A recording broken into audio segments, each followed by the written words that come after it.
Fee reimbursement ప్రభుత్వ సంక్షేమ పథకమా లేక ప్రైవేటు ఫైనాన్స్ పథకమా అని మాజీ మంత్రి బీఆర్ఎస్ నేత శ్రీనివాస్ గౌడ్ ప్రశ్నించారు. ఫీజు రియంబర్స్మెంట్, స్కాలర్షిప్ల బకాయిలను తక్షణమే విడుదల చేయాలని డిమాండ్ చేస్తూ హిమాయత్ నగర్ వై జంక్షన్ వద్ద తెలంగాణ విద్యార్థి జేఏసీ నిర్వహించిన ర్యాలీలో పాల్గొన్నారు.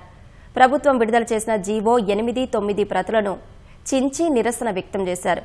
రేవంత్ సర్కార్ నిర్ణయంతో రాష్ట్ర వ్యాప్తంగా సుమారు 14 లక్షల మంది విద్యార్థుల భవిష్యత్తు ప్రశ్నార్థకంగా మారిందని శ్రీనివాస్ గౌడ్ ఆందోళన వ్యక్తం చేశారు.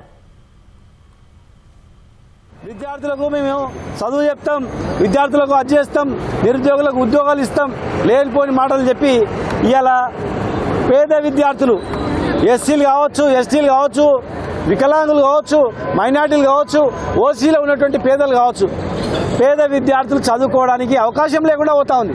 దేశంలో ఎక్కడైనటువంటి వింత జీవోలు వచ్చినాయి. జనరల్గా ఎవరే కానీ కాలేజీలో అడ్మిషన్ తీసుకుంటే కాలేజీ యాజమాన్యం చదివించాలా, ఫీజు రియంబర్స్మెంట్ కాలేజీ యాజమాన్యం చెల్లించాలా. కానీ ఇలా జియో నెంబర్ 7 తీసుకొచ్చారు. జియో నెంబర్ 7ను తప్పు పట్టగానే మళ్ళీ దాన్ని విరమించి జియో నెంబర్ 8, జియో నెంబర్ 9 అని తెచ్చారు. ఎంత ఘోరం అంటే ఇలా ప్రైవేట్ కాలేజీలలో పనిచేసేటువంటి 2,50,000 మంది ప్రొఫెసర్లు, క్లర్కులు వాళ్ళ పిల్లలకు చదువుకు చదివించలేక తల్లాడుతూ ఉన్నారు.